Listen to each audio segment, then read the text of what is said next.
Hello, bienvenue sur la chaîne Pro Épanoui. Je suis contente de vous retrouver aujourd'hui pour partager 5 conseils infaillibles afin de vous aider à décrocher votre prochain entretien d'embauche ou de consulting.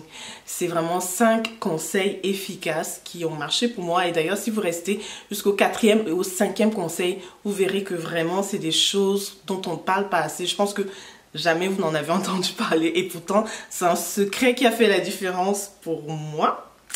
Et d'ailleurs, pour la petite histoire, j'ai déjà décroché un entretien en moins de 15 minutes. Vraiment. C'est-à-dire que avant la 15e minute, le recruteur il a dit « Ok, c'est bon, je vous prends. » Donc restez jusqu'à la fin.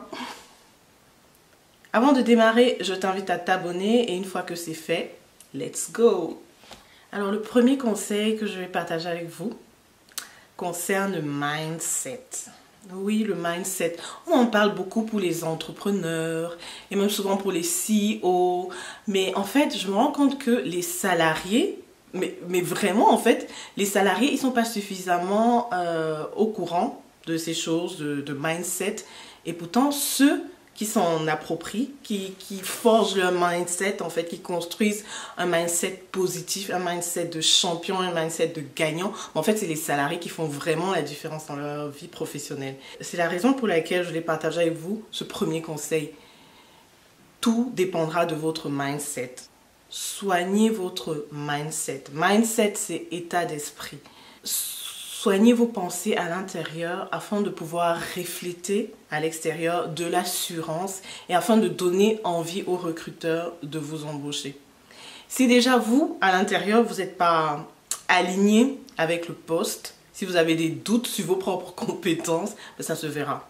Ou si vous avez un sujet qui vous inquiète, peut-être si vous focalisez trop sur une chose que vous avez fait dans votre passé, vous avez peur que le recruteur le découvre, le recruteur sentira qu'il y a quelque chose qui ne va pas et il ne vous choisira pas.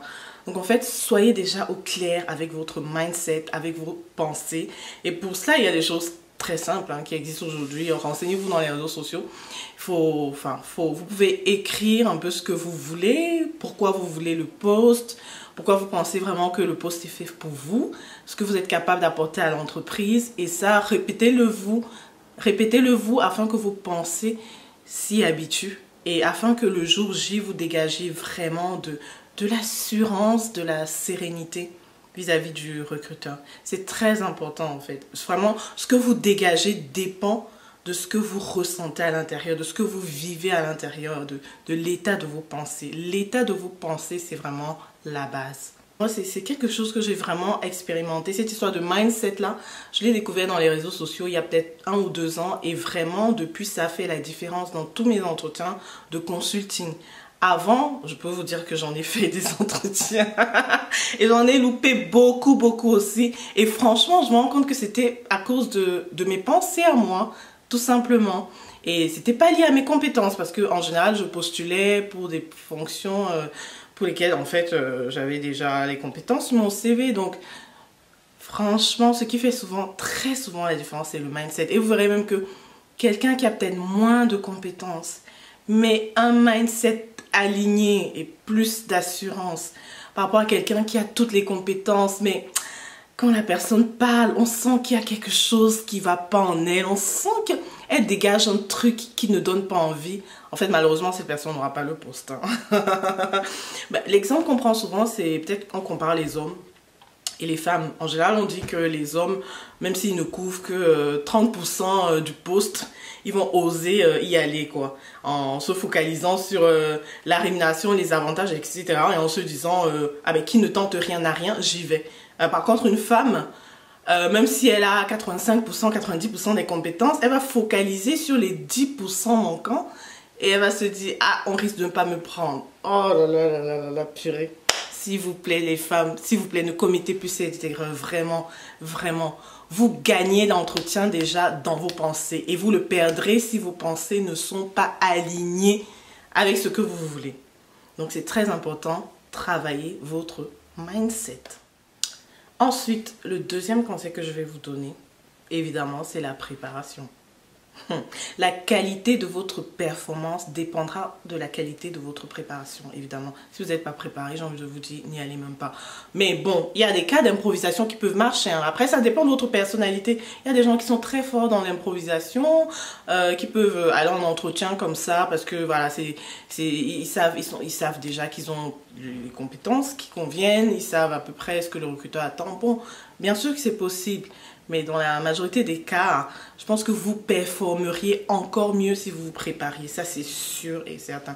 Et donc, quand on dit se préparer concrètement, il s'agit donc, bien sûr, d'examiner l'appel d'offres ou bien la candidature, comment on appelle ça? L'offre d'emploi, voilà, pour les salariés. Donc, examiner l'offre d'emploi et pour chaque caractéristique, chaque point de profil qui est requis, en fait, noter en face quelles sont les compétences que vous avez, quelles sont les expériences qui pourraient prouver au recruteur en fait que vous avez tant compétences demandées. Vous voyez ce que je dis? Moi, c'est ce que je fais hein, à chaque fois vraiment. J'épluche l'appel d'offres ou bien j'épluche l'offre d'emploi. Et vraiment, pour chaque point, par exemple, le recruteur dit on veut quelqu'un qui a des compétences, je sais pas, en analyse financière, qui, je sais pas, qui sait manipuler Excel, qui connaît les risques de ceci, CVA, etc. Ben, pour chaque mot, vraiment chaque chose que le recruteur attend, j'ai déjà en face l'expérience dont je vais lui parler en fait et l'expérience qui coche la case requise mentionnée dans l'offre. Donc en fait c'est ça. Éplucher en détail l'offre d'emploi. En face, vous mettez les compétences que vous avez acquises et les expériences en question. Et comme ça, quand vous allez vous présenter, parce que l'entretien en général, il démarre par votre présentation. Le recruteur, il vous dit, présentez-vous. Mais dans votre présentation, évidemment, il faudra inclure le maximum de choses requises pour le poste en fait, que vous avez fait, que vous avez à vendre en fait. Vous devez montrer dans votre présentation que vos compétences, tout ce que vous avez fait, vos expériences est cadre avec l'offre. Je sais pas, moi ça me semble évident. Bon, je sais pas si pour vous c'est évident, je sais pas si vous le faites comme ça aussi. Dites-moi en commentaire, mais n'attendez pas quoi qu'on vous pose la question, est-ce que vous avez des compétences en VBA, est-ce que vous connaissez cet outil, n'attendez pas en fait, vendez-vous dès le départ, présentez-vous, mais dites, allez droit au but, dites essentiellement ce que vous avez fait et qui est en rapport avec ce qu'attend le recruteur. Voilà en quoi consiste votre préparation en fait. C'est vraiment analyser l'offre d'emploi ou l'appel d'offres et à côté de chaque compétence exigée pour le profil, ben, mettez l'expérience qui vous a donné ces compétences et qui intéressera le recruteur, tout simplement. Bien évidemment, vous pouvez préparer des réponses aux questions basiques, genre quelles sont vos qualités, quels sont vos défauts. Je n'aime pas ces questions parce que moi c'est vraiment une scène de théâtre. On sait très bien que voilà, on sait très bien. Mes défauts, vous allez les découvrir sur le tas et les vôtres aussi. Donc pour moi, honnêtement, c'est un peu une partie juste pour faire la conversation. Mais bon, entrez dans le jeu et préparez vos réponses, bien sûr. Il ne faut pas, devant le recruteur, dire mes défauts. S'il vous plaît, préparez tout simplement et jouez le jeu. Vous devez aussi et surtout préparer des réponses pour des questions difficiles. Parce que souvent, peut-être dans votre expérience, vous pouvez avoir, je sais pas, par exemple, un gap pendant une certaine durée, peut-être congé de maternité ou pour d'autres raisons, en fait. Vous avez peut-être dû vous arrêter ou vous avez changé totalement de secteur et puis vous voulez revenir vers ce secteur-là. Ou alors vous voulez changer de secteur. Et voilà, le recruteur, forcément, il va vous demander pourquoi en fait. Pourquoi? Qu'est-ce qui s'est passé? Donc, préparez une réponse cohérente qui le rassurera. Voilà ce qui me permet d'embrayer sur le troisième conseil. Soyez proactif. En gros, ne soyez pas passif en fait. L'entretien, c'est pas le lieu où c'est pas un interrogatoire de police où vous attendez qu'on vous pose des questions et après vous répondez, et vous posez des questions, vous répondez, et vous... S'il vous plaît, non. Les meilleurs entretiens, ceux qui laissent vraiment un goût, sucré dans la bouche du recruteur. C'est lorsqu'il y a un échange, tout simplement, un échange agréable. Donc vous pouvez lui poser des questions aussi. En fait, l'entretien, l'objectif, c'est pas juste prenez-moi, prenez-moi, prenez-moi. Non, vous aussi, vous avez besoin de savoir si l'entreprise vous conviendra, si le poste vous conviendra, si l'ambiance de travail vous conviendra, si la culture vous conviendra, si même la personnalité de ce futur manager vous conviendra. Donc, autant de choses, franchement, pour anticiper les désillusions après sur le tas, mais posez des questions. Et ça fera vraiment plaisir aux recruteurs, n'hésitez pas. Donc, c'est un échange. Voyez un entretien comme un échange, comme une rencontre d'une personne avec laquelle on va peut-être cheminer professionnellement parlant dans les prochains mois. Donc, avant d'y aller ensemble, il faudrait qu'on se mette d'accord de où on va. Donc, il faudrait que vous sachiez où vous allez, il faudrait que lui, il sache bien sûr où il va. Donc, l'entretien, c'est un échange. Donc, no stress. C'est juste un échange. Alors, le 4e conseil consiste à emmener votre recruteur à se projeter avec vous.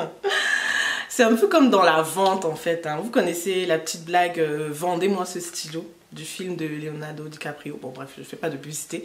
En gros, la blague, c'est juste un professeur qui demande à son élève « Vends-moi ce stylo ». Et les gens, en général, bon, les élèves dans la classe, c'est un tour de rôle, ils commencent avec le premier. Le premier se focalise sur le stylo. Il est bleu, il a le capuchon, machin, il est de telle marque, machin. Le deuxième, pareil, le troisième. Mais en fait, tous, ils tombent à côté de la plaque. Et c'est pareil pour vous. En fait, en gros, le professeur de vente, quand il demande à ses élèves, vendez-moi ce stylo, il s'attend à ce que le meilleur élève, tout simplement, le projette lui, en fait, dans l'acquisition du stylo. Que l'élève lui dise ce que le stylo va lui apporter. Voilà. Au lieu de se focaliser juste sur les caractéristiques du stylo, mais se projeter, laisser la personne, le potentiel acheteur, se projeter dans l'utilité, le plaisir qu'il aura à écrire avec ce stylo. Mais c'est pareil pour un entretien d'embauche. Donnez la possibilité au recruteur de se projeter avec vous. Et une fois que vous aurez fait ça, vous ne savez pas ce que ça déclenche en fait dans l'esprit de la personne. Donc, concrètement, comment le faire? Et du coup, c'est très en lien avec l'expérience dont je vous parlais en introduction. Donc, moi, bon, par la grâce de Dieu, vraiment, je ne peux pas me vanter de ça, mais je vais partager avec vous, en fait, ce que j'avais fait pour décrocher un entretien en un temps record. J'ai jamais eu d'entretien aussi court de ma vie. Bon, c'était un entretien de consulting, hein, c'était pas vraiment un entretien de recrutement, mais c'est presque, c'est pareil, vous pouvez appliquer tous ces conseils.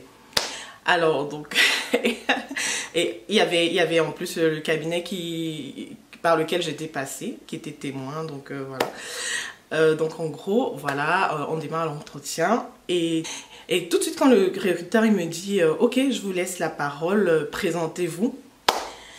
Donc je me présente rapidement, mais surtout, j'embraye rapidement en lui disant « Donc si je suis recrutée dans vos équipes, voici comment est-ce que je ferai, je déploierai le plan de contrôle interne annuel. Je ferai ci, je ferai ça, je ferai ci, je ferai ça, nanana.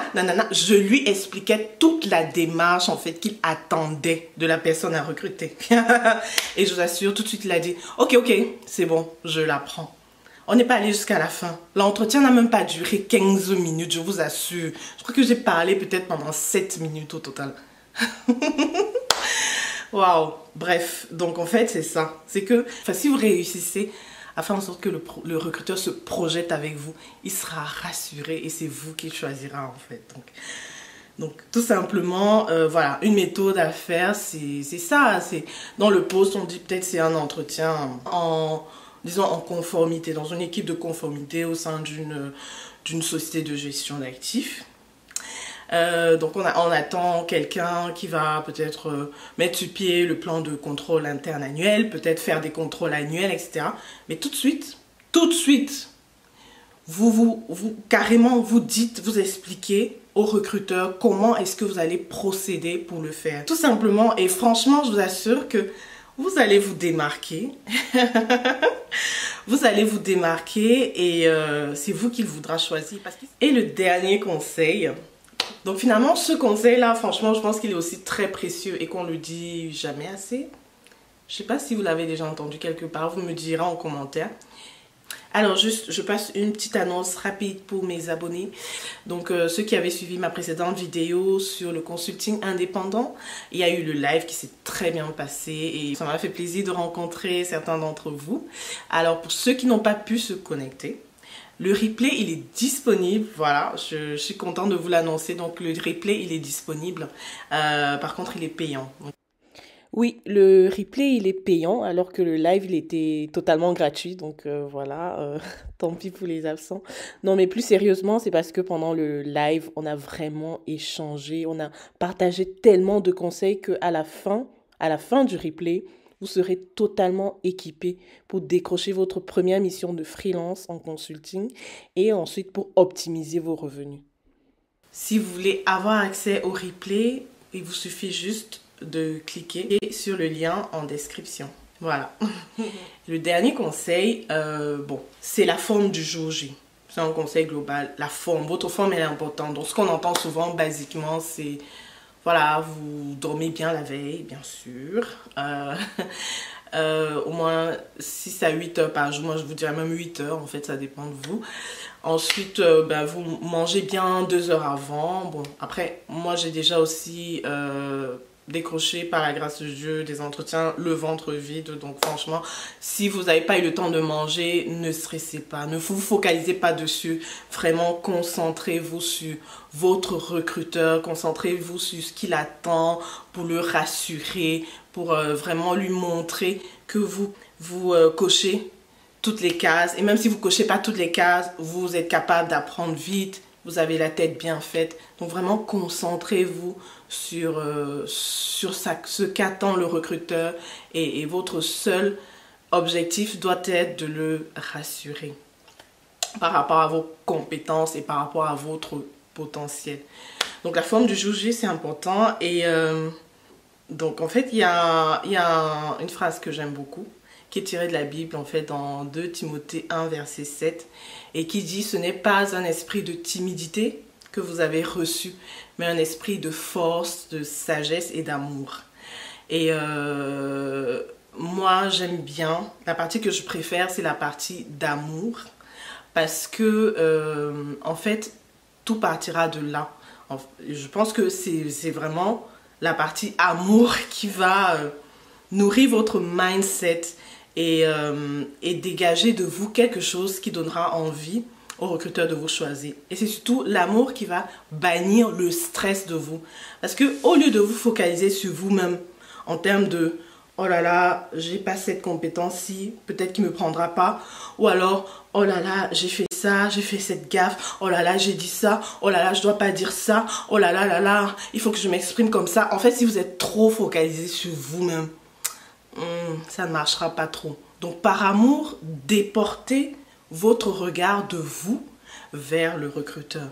Donc c'est ça en fait. Déportez votre regard de vous vers le recruteur. Concentrez-vous sur le recruteur, sur ce qu'il faut pour le rassurer. Le rassurer que vous êtes la bonne personne. Le rassurer que vous cochez telle et telle case. Et si vous ne cochez pas toutes les cases, le rassurer que vous avez le potentiel. Vraiment, vous avez la tête bien faite. Et vous avez la motivation pour apprendre et pour vous adapter rapidement afin de cocher toutes les cases. Voilà. Rassurez-le en fait que vous êtes le candidat idéal. Focalisez-vous sur le recruteur et vous verrez que miraculeusement le stress il va disparaître parce que vos pensées seront centrées sur ce qu'attend le recruteur. Il y a ce dernier conseil-ci, je l'avais déjà partagé sur Instagram.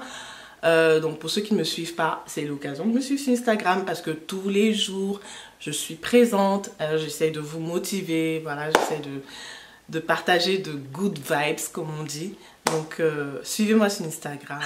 Voilà, tout ce que j'avais à partager avec vous aujourd'hui. Et j'espère que ça va vous aider. Vraiment, ces 5 conseils infaillibles. J'espère qu'ils vous aideront à décrocher vos prochains entretiens d'embauche ou de consulting. Donc si ce n'était pas encore fait jusqu'à présent, abonnez-vous à la chaîne, activez même la cloche de notification pour ne pas louper d'autres conseils de ce type. Partagez la vidéo parce que je pense que ça pourrait tellement aider tellement de personnes, donc partagez la vidéo. Et on se retrouve très bientôt pour d'autres conseils de vie professionnelle sur la chaîne Pro Épanoui. Ciao!